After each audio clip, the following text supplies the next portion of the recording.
Welcome to Tales from Tubi.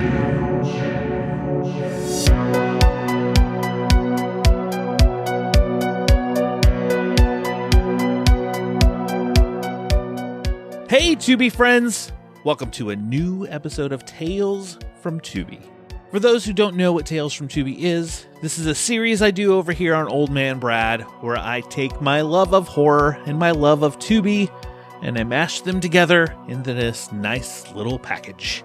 And all of the movies that we talk about here on Tales from Tubi, they are available on Tubi at the time of recording, so hopefully, if you come to this later, they are still there.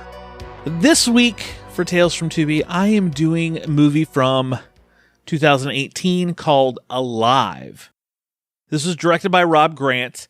He also did another movie that I really like that everyone should check out. It is called Harpoon, where this is a small group of people stranded on a boat, which highly recommend checking out Harpoon. It is a fun little paranoia movie set out in the middle of the sea. Definitely check out Harpoon.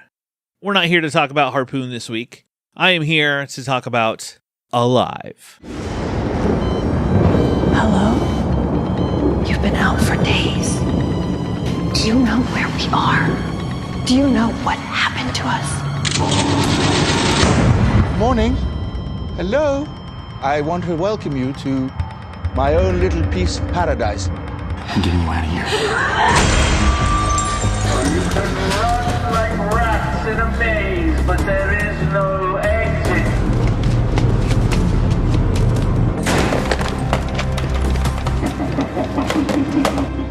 So like I said before, this was directed by Rob Grant. It stars Thomas Cockrell, Camille Stopps, and Angus McFadden. A severely injured man and woman awaken in an abandoned sanitarium, only to discover that a sadistic caretaker holds the keys to their freedom and the horrific answers as to their real identity. So it kind of says it right there. This takes place in like an abandoned kind of a mental hospital. And this was part of Tubi Tuesday this week. Our theme was hospital. So if you follow online, especially on Twitter, you can follow me at Tubi Tuesday. Every week we do a theme and we watch at least one movie you watch on Tubi that day. Just have it be on theme. And this one was hospitals. So this is one of the movies that I picked to watch it in a hospital. And it is a film that I'd known about for a few years. Like I said, Rob Grant did a movie called Harpoon that I really liked.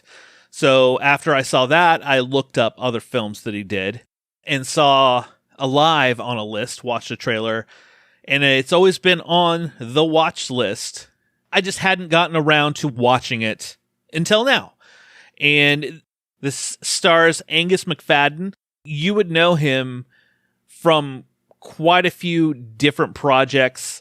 Like he is in Equilibrium, if anyone has ever seen that movie. Fantastic action movie. He plays Robert the Bruce in Braveheart. He's in the Superman and Lois show. He plays Jor-El, and he plays a lot.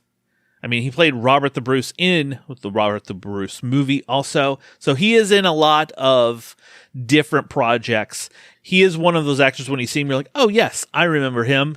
He was in this movie I remember him from or whatnot. So that actually, besides my enjoying Harpoon and wanting to see Rob Grant's other films, he was in it. It kind of drew me. I was like, oh, he's in this. I like him. So I want to watch this. And I will probably dig into some spoilers as we go along. There are a couple things, especially at the end, that I want to dig into of the ending that will be spoilers because it is a twist. But I'll try to leave those comments to here just a little bit later, and I'll let you know when I'm going to dive into that. But I'm going to say overall, I did enjoy this movie.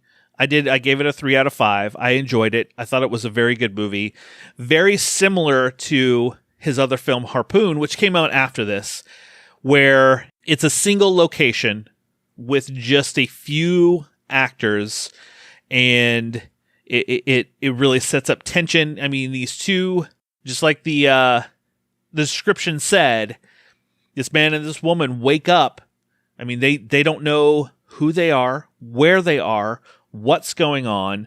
All they know is they've had surgery done on them, and it seems like they had an accident or something happened to them, and you start getting these flashbacks where you think that Angus McFadden's character, he's just called the man. Like, his title, he's the man, and then male patient, female patient. Nobody really has names in the movie, so I'm just going to refer to him as the man and the two patients. But after they wake up, they don't know who they are, and there's flashbacks that they start to have, and you kind of see these moments that happen, and you think maybe it's the man who did something and captured them to bring them here to kind of run these weird little experiments on them, because they do have cuts and stitches, and you're thinking that the man is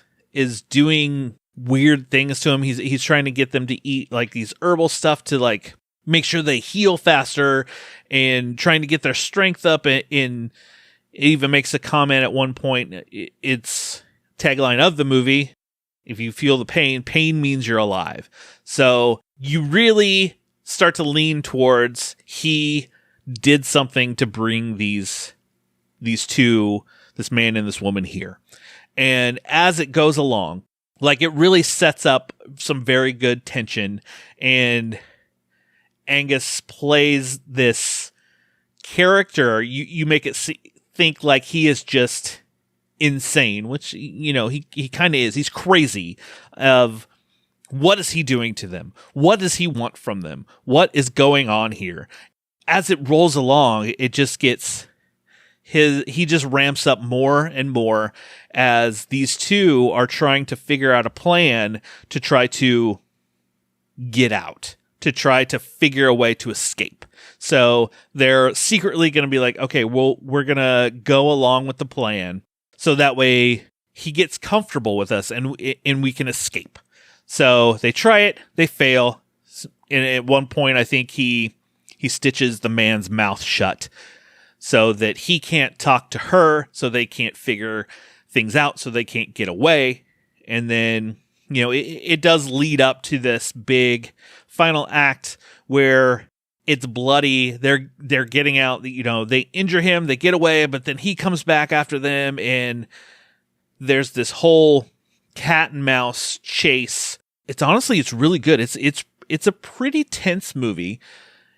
And to only have like these three main actors through the entire thing kind of carrying it along, he did a very good job. You could tell he's comfortable with this type of film, Rob Grant, because, you know, the next film, Harpoon, it kind of does the similar type of, not the same story, but a similar type of thing where it's just a few people in one location with a lot of tension and paranoia. This sets a lot of that up, which I really enjoyed. It really it starts off a little slow, but it really draws you in and makes you, as you're going, trying to get these little puzzle pieces of who these two are. You know, the woman was like, I have a child. I know I have a child. And she's like, I got to get out. I have to get to my child. I know I have a child. Same with the male patient. Little things come up of like, oh, I think this is who I am, and this is what where I come from, and in things that have happened to me. And then once they finally escape, once they stop him, they get out. The police get them there in the police station. And this is where the spoilers are going to really roll in, of the twist of what happens at the end. So if you don't want to know, you might want to come back and just listen to this final little piece later. If you don't, it doesn't bother you, that's fine. But once they get out and they get in the police station, they separate them so they can, you know, both tell their story and see if their stories match. And everything else in this. And then as they find out, they come in with this girl.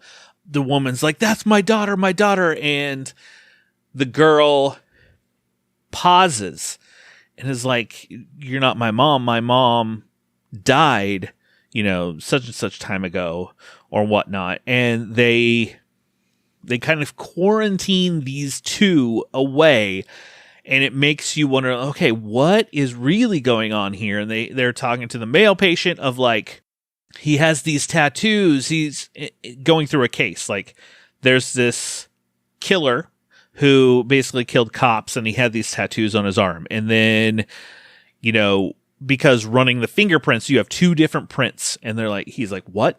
So this arm, the fingerprints came back as this killer with the tattoos and everything else. This fingerprint is the police officer who died. Other things start to come out. So basically, the man is kind of like a Dr. Frankenstein. He was piecing these bodies together to bring them to life to see if it worked. And it did. So now these two are they're not basically any one person. They're Frankenstein's monster. There are two of them. So that's why they're quarantining them, like wondering, how are you alive? How did this work?